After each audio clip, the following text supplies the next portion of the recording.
Hello नमस्ते everyone. मैं हूं आपकी टैरो क्वीन देवश्री एंड आज हम करने वाले हैं एक रियल रीडिंग मेरे क्लाइंट की ओर से जिन्होंने मुझे क्वेश्चन पूछा है और मैं उसका आंसर आप सभी के साथ साझा करूंगी। उनकी प्राइवेसी को ध्यान रखते हुए मैं उनको क्लाइंट ही बुलाऊंगी। उनका क्वेश्चन और मेरे आंसर्स मैं आपके साथ शेयर करने वाली हूँ ताकि आप समझ सकें कि रीडिंग का प्रोसेस क्या होता है और कैसे हम लोग रीडिंग करते हैं और किसी के क्वेश्चन का आंसर दे सकते हैं।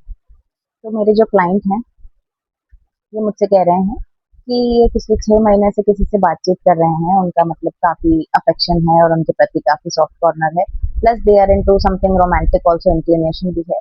लेकिन अभी कुछ हफ्तों से उन्हें ऐसा लग रहा है कि वो बातचीत तो कर रहे हैं, टच में तो हैं, लेकिन इमोशनली इतने प्रेजेंट नहीं है, या मतलब उनकी जो फीलिंग्स हैं वो इतनी क्लियरली नहीं समझ में आ रही जितने की इनिशियल स्टेज में समझ में आ रही है। Now my client is confuse. वो ये जानना चाह रहे हैं कि क्या उनकी तरफ से कुछ प्रॉब्लम है, या वो जो उनके पार्टनर हैं वो सच में इंटरेस्टेड है रिलेशनशिप में, नहीं है, या ऐसी कोई चीज़ है जो इन्हें अपने आप में चेंज करनी है, समझनी है, क्योंकि वो ऐसे रिलेशनशिप में रहना नहीं चाहते, इन्वेस्ट नहीं करना चाहते अपने आप को, अपने इमोशंस को, जिसका आगे कोई भविष्य ना हो। तो बेसिकली वो मुझसे ये जानना चाहते हैं कि उनके पार्टनर की ट्रू फीलिंग्स क्या हैं, प्लस इस रिलेशनशिप का कोई फ्यूचर आगे दिखता है या नहीं दिखता है। तो देखते हैं उनके कार्ड्स क्या बताते हैं।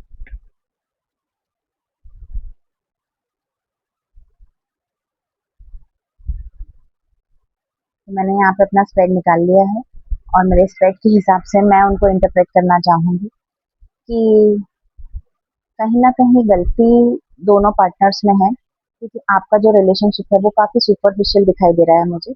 आप लोगों का रिलेशनशिप काफ़ी ट्रांज़ैक्शनल है, जहाँ पे आप है ना काफ़ी अपने इमोशंस को आपने काफ़ी बंद करके सप्रेस करके रखा हुआ था। तो उन्होंने आपको बहुत फिक्स करने में हेल्प की है, जिसकी वज़ह से आप उनसे अट्रैक्ट हुए हो। तो ये सारी चीज़ें हैं ना, बहुत टेम्परेरी अट्रैक्शन है आपका। और अब क्या है कि now that you are also healed and you don't really need them any more, तो आप भी उनके प्रति उतने अट्रैक्टेड नहीं हो। And plus he also wanted to give something, like he wanted to have a super hand. तो अब वो नहीं कर पा रहे हैं ऐसा, क्योंकि आप खुद ऑलरेडी बहुत स्ट्रांग हो चुके हो, इसलिए उन्हें भी अब आप इस रिलेशनशिप में ज़्यादा इंटरेस्ट नहीं दिख रहा है। ठीक है। हालांकि इफ यू बोथ, अगर आप लोग थोड़ी सी और मेच्योरिटी से इस चीज़ को हैंडल करते हो, या फिर सिट एंड टॉक, क्योंकि अभी तक जो चल रहा था ना वो सिर्फ इन्फैचुएशन था या अफेक्शन, अट्रैक्शन होता है एक दूसरे के प्रति, वो ही था। ठीक है, बहुत सरफेस लेवल पे, बहुत फिजिकल लेवल लेवल पे। पर अगर आप दोनों इस रिलेशनशिप को आगे ले जाना चाहते हो, आई थिंक दोनों में से एक को कोई स्टेप लेना चाहिए, है ना, इनिशिएट करना चाहिए ये कॉन्वर्जेशन। आप दोनों ही ये कॉन्वर्जेशन अवॉइड कर रहे हो, और जैसे आजकल बोलते हैं ना सिचुएशनशिप, वही चल रहा है कि देखते हैं, let us see what happens. तो ये let us see what happens के फेज से निकलकर आपको एक कमिटेड रिलेशनशिप की तरफ बढ़ना चाहिए। आपको एक दूसरे से बात करके डिसाइड करना चाहिए कि if you both are ready to commit yourself to each other, क्योंकि मैं देख सकती हूँ कि आपकी एनर्जीज बहुत स्ट्रांग हैं एक दूसरे के लिए, एंड आप लोग बहुत कंपैटिबल हो एक दूसरे के लिए। एंड अगर ये रिलेशनशिप वर्क करता है तो आई थिंक ये दोनों के फेवर में ही होगा and it will give you positive results.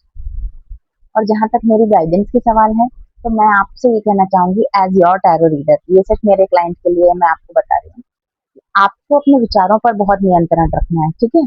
अभी आप क्या है ना, बहुत अनरियलिस्टिक विचार हैं आपके, बहुत ओवर थिंकिंग भी आप कर रहे हो, और मतलब जो इतना है नहीं आप उस बारे में भी ज्यादा, हो सकता है कि वो आपसे बातचीत कर रहे हैं, टच में है, और कभी कभी इंसान कोई कोई सर्कमस्टेंसेस में फंसा हुआ होता है, वो इमोशनली इतना प्रेजेंट नहीं हो पाता है, ठीक है, या मेंटली आपके साथ इतना प्रेजेंट नहीं हो पाता है। इसका मतलब ये नहीं कि वो आपसे प्यार नहीं करते या उनको आपके प्रति फीलिंग्स नहीं है। तो ये भी चीज़ आप थोड़ा समझिए। ठीक है, हो सकता है आप अपनी सिचुएशन को ओवरथिंक कर रहे हैं, या हो सकता है आप रिजल्ट आने वाले मतलब रिलेशनशिप के आउटकम्स को भी बहुत ओवरथिंक कर रहे हैं। तो अपने थॉट्स में थोड़ी क्लैरिटी लाइए। ठीक है, थोड़ा सा नैरो डाउन कीजिए और एक स्ट्रीमलाइन तरह के थॉट्स रखिए। रैंडम इधर उधर नहीं भागना है, तो वो आपके लिए ज़्यादा हेल्पफुल रहेगा।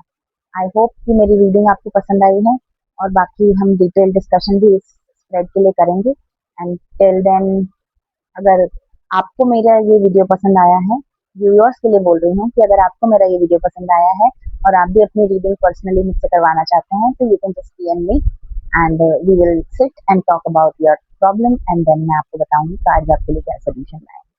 टिल देन स्टे वेल, शुभमस्तु, बाय बाय।